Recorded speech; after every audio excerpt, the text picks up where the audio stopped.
नमस्कार दोस्तों, आज की टॉप जॉब हेडलाइंस कुछ इस प्रकार हैं। एसएससी, एमटीएस और सीएचएसएल के हजारों बड़े मौके, एसबीआई पीओ जैसे banking jobs, railway technician, Indian air force और बीएसएफ में भी शानदार ओपनिंग्स और भी कहीं जबरदस्त अपॉर्चुनिटीज हैं, तो कृपया वीडियो को स्किप ना करें और एंड तक जरूर देखें।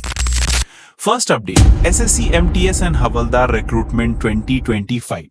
तो दोस्तों, आज का पहला और सबसे बड़ा अपडेट स्टाफ सिलेक्शन कमीशन यानी एसएससी की तरफ से आया है।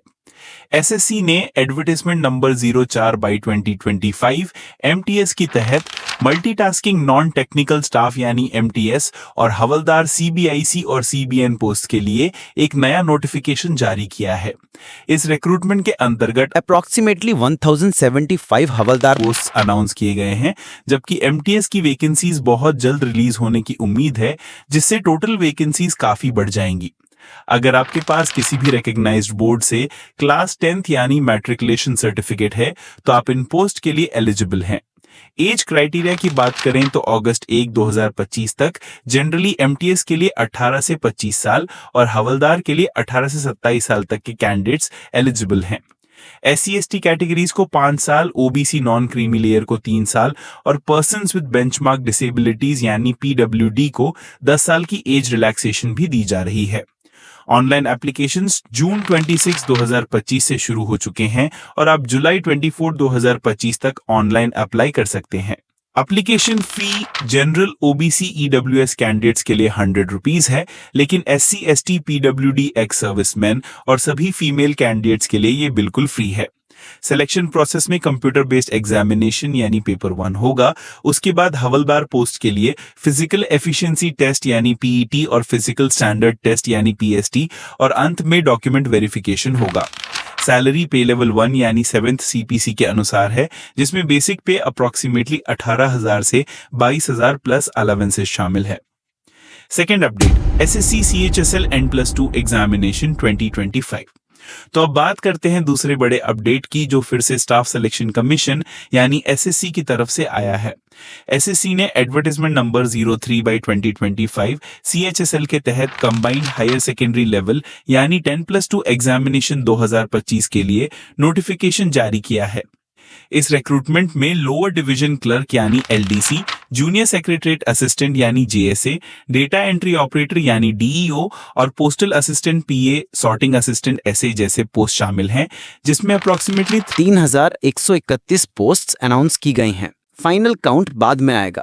अगर आपके पास किसी भी रिकॉग्नाइज्ड बोर्ड से क्लास 12th यानी इंटरमीडिएट पास सर्टिफिकेट है, तो आप इन पोस्ट के लिए एलिजिबल हैं। एज क्राइटेरिया की बात करें तो अगस्त 1, 2025 तक 18 से 27 साल तक के कैंडिडेट्स अप्लाई कर सकते हैं। SC/ST कैटेगरीज को 5 साल, ओबीसी नॉन क्रीमी लेयर को 3 साल और पीडब्ल्यूडी कैटेगरीज को 10 साल की एज रिलैक्सेशन भी दी जा रही है।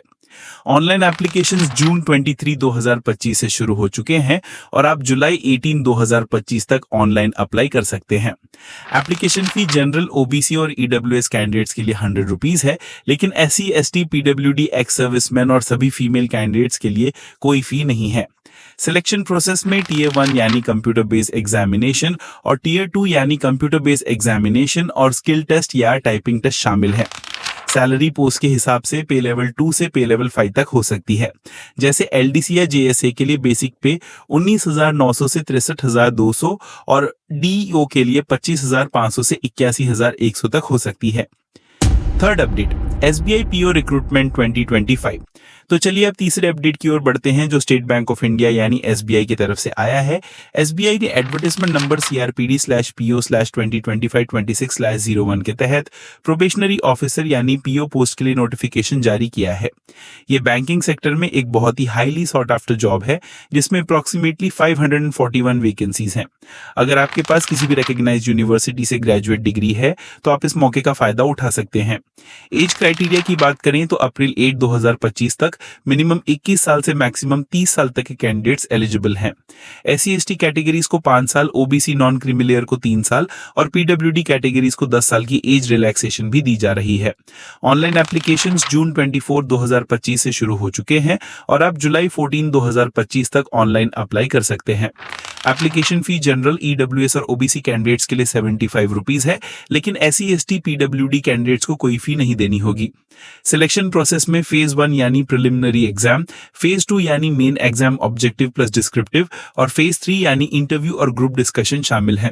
सैलरी की बात करें तो स्टार्टिंग बेसिक पे 41,960 रुपीज है, जिसमें 4 एडवांस इंक्रीमेंट शामिल है, प्लस डीए, एचआरए, सीसीए जैसे वेरियस अलावेंसेस भी मिलते हैं।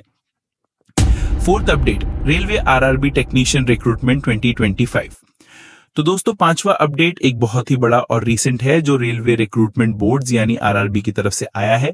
आरआरबी ने CEN 02/2025 के तहत टेक्नीशियन ग्रेड 1 सिग्नल और टेक्नीशियन ग्रेड 3 पोस्ट के लिए रिक्रूटमेंट नोटिफिकेशन जारी किया है, जिसके लिए टोटल 6180 वैकेंसीज हैं। ये रेलवे सेक्टर में करियर बनाने का एक शानदार मौका है। एलिजिबिलिटी में टेक्नीशियन ग्रेड 1 सिग्नल के लिए आपको BSc in physics, electronics, computer science या इंफॉर्मेशन टेक्नोलॉजी या 3 year diploma in engineering equivalent होना चाहिए, जबकि टेक्नीशियन ग्रेड 3 के लिए क्लास 10th पास के साथ ITI इन रिलेवेंट ट्रेड या 12th pass physics and maths के साथ होना जरूरी है। एज क्राइटेरिया की बात करें तो जुलाई 1, 2025 तक ग्रेड 1 सिग्नल के लिए 18 से 33 साल और ग्रेड 3 के लिए 18 से 30 साल तक के कैंडिडेट्स एलिजिबल हैं। SC ST कैटेगरीज को 5 साल और ओबीसी को 3 साल की एज रिलैक्सेशन भी दी जा रही है। ऑनलाइन एप्लीकेशंस आज जून 28, 2025 से शुरू हो चुके हैं और आप जुलाई 28, 2025 तक ऑनलाइन अप्लाई कर सकते हैं। Application fee general, OBC, EWS candidates के लिए 500 रुपीज है, लेकिन 400 रुपीज CBT में अपियर होने पर रिफंडेबल है, और SC ST, ex servicemen, PWD और फीमेल कैंडिडेट्स के लिए 250 रुपीज है जो फुली रिफंडेबल है। सिलेक्शन प्रोसेस में computer based test, document verification और मेडिकल एग्जामिनेशन शामिल है। सैलरी टेक्नीशियन ग्रेड T के लिए पे लेवल 2 और टेक्नीशियन ग्रेड 1 सिग्नल के लिए पे लेवल 5 है। Fifth update, PFRDA grade A assistant manager recruitment 2025। तो अब छठे अपडेट की ओर बढ़ते हैं जो pension fund regulatory and development authority यानी PFRDA की तरफ से आया है। PFRDA ने एडवर्टाइजमेंट नंबर 01/2025 के तहत assistant manager grade A post के लिए एप्लीकेशंस इनवाइट किए हैं, जिसमें टोटल 20 वैकेंसीज हैं जो general, actual, finance, IT, research, law और ऑफिशियल लैंग्वेज स्ट्रीम्स में है। यह फाइनेंशियल रेगुलेटरी सेक्टर में एक एक्सीलेंट करियर अपॉर्चुनिटी है। एलिजिबिलिटी पोस्ट के अकॉर्डिंग अलग अलग है, जैसे कि लॉ या इंजीनियरिंग में बैचलर डिग्री या master degree, MBA, CA, CFA, CSWA relevant stream में। आपकी एज मार्च 31, 2025 तक मैक्सिमम 30 इयर्स होनी चाहिए। SC ST, OBC, PWD categories को गवर्नमेंट रूल्स के अकॉर्डिंग एज रिलैक्सेशन मिलेगी। ऑनलाइन एप्लीकेशंस जून 23, 2025 से शुरू हो चुके हैं और आप अगस्त 06, 2025 तक ऑनलाइन अप्लाई कर सकते हैं। इसमें काफी लंबा टाइम है तैयारी के लिए। सिलेक्शन प्रोसेस में फेज 1 यानी ऑनलाइन एग्जाम, फेज 2 यानी ऑनलाइन एग्जाम प्लस डिस्क्रिप्टिव और फेज 3 यानी इंटरव्यू शामिल है। सैलरी बहुत अट्रैक्टिव है, बेसिक पे 44,500 रुपीज है और gross emoluments approximately 1,40,000 rupees per month तक हो सकती है। Sixth update, Indian air force Agniveer वायु इनटेक 02/2026। तो दोस्तों, सातवां अपडेट एक बहुत ही जरूरी अपकमिंग रिक्रूटमेंट है जो इंडियन एयरफोर्स यानी अग्निपथ वायु.cdac.in की तरफ से आया है। इंडियन एयरफोर्स ने अग्निवीर वायु इनटेक 02/2026 के लिए नोटिफिकेशन जारी किया है जो अनमैरिड इंडियन मेल और फीमेल कैंडिडेट्स के लिए है। इसमें वैकेंसीज अभी स्पेसिफाइड नहीं है, जो आमतौर पर एप्लीकेशन शुरू होने के बाद या प्रोसेस के दौरान अनाउंस की जाती हैं। एलिजिबिलिटी में साइंस सब्जेक्ट्स के लिए 10+2 इंटरमीडिएट विद मैथ्स, फिजिक्स और इंग्लिश, 50% मार्क्स या रिलेवेंट डिप्लोमा या वोकेशनल कोर्स फिजिक्स और मैथ्स के साथ होना जरूरी है। अदर देन साइंस सब्जेक्ट्स के लिए 10+2 इंटरमीडिएट किसी भी स्ट्रीम में विद 50% मार्क्स और 50% इंग्लिश में होना चाहिए। एज लिमिट बहुत स्पेसिफिक है। कैंडिडेट्स का जन्म 2 जुलाई 2005 और 2 जनवरी 2009 के बीच यानी 17.5 ईयर से 21 ईयर्स तक होना चाहिए। इसके लिए एप्लीकेशंस जुलाई 11, 2025 से शुरू होंगे और आप जुलाई 31, 2025 तक ऑनलाइन अप्लाई कर सकते हैं। एप्लीकेशन फीस सभी कैंडिडेट्स के लिए 550 रुपीज है। सिलेक्शन प्रोसेस में फेज 1 यानी ऑनलाइन टेस्ट, फेज 2 यानी physical fitness test, adaptability test और फेज 3 यानी मेडिकल एग्जामिनेशन शामिल है। अग्निवीर को फिक्स्ड मंथली पैकेज मिलेगा। साल 1 30,000, साल 2 33,000, साल 3 36,500, साल 4 40,000 प्लस अग्निवीर कॉर्पोरेट फंड और सेवानिधि package. Seventh update, BSF constable and head constable deputation basis recruitment 2025। तो आखिर में 8वां अपडेट बॉर्डर सिक्योरिटी फोर्स यानी बीएसएफ की तरफ से आया है। बीएसएफ ने एडवर्टाइजमेंट नंबर 01/2025 डेप्यूटेशन के तहत head constable generator mechanic, head constable generator operator, head constable wireman lineman, constable generator operator और कांस्टेबल जनरेटर मैकेनिक जैसे स्पेसिफिक टेक्निकल पोस्ट के लिए डेप्यूटेशन बेसिस पर 123 वैकेंसीज निकाली हैं। ये पोस्ट उन लोगों के लिए है जिनके पास रिलेवेंट आईटीआई सर्टिफिकेट के साथ एक्सपीरियंस है या जो पहले से ही किसी सरकारी डिपार्टमेंट में सर्विंग पर्सनल है। Maximum age limit generally 52 years तक हो सकती है। इसके लिए एप्लीकेशंस आज जून 28, 2025 से शुरू हो चुके हैं और ये एडवर्टीजमेंट एम्प्लॉयमेंट न्यूज में पब्लिश होने की डेट से 60 दिन तक ओपन रहेंगे, यानी अप्रोक्सीमेटली अगस्त 27, 2025 तक। ये आमतौर पर ऑफलाइन एप्लीकेशन प्रोसेस होता है। Application fees usually deputation post के लिए अप्लाई नहीं होती। सिलेक्शन प्रोसेस में प्रोफिशिएंसी टेस्ट, डॉक्यूमेंट वेरिफिकेशन और मेडिकल एग्जामिनेशन शामिल है। सैलरी पे मैट्रिक्स लेवल 3 कांस्टेबल और लेवल 4 हेड कांस्टेबल के अनुसार मिलेगी। गवर्नमेंट जॉब्स के लिए तैयारी के लिए हमने डिस्क्रिप्शन और कमेंट्स में कुछ शानदार बुक्स रिकमेंड की हैं जो आप चेक कर सकते हैं। उन लिंक से खरीदने से जॉब हंटर हिंदी को सपोर्ट मिलेगा। बस यही तक था आज के एपिसोड। वीडियो अच्छा लगा तो कृपया वीडियो को लाइक करें, चैनल को सब्सक्राइब करें और बेल आइकन दबाएं। लेटेस्ट जॉब अपडेट पाने के लिए मिलते हैं अगला अपडेट में। तब तक के लिए टेक केयर एंड जय हिंद।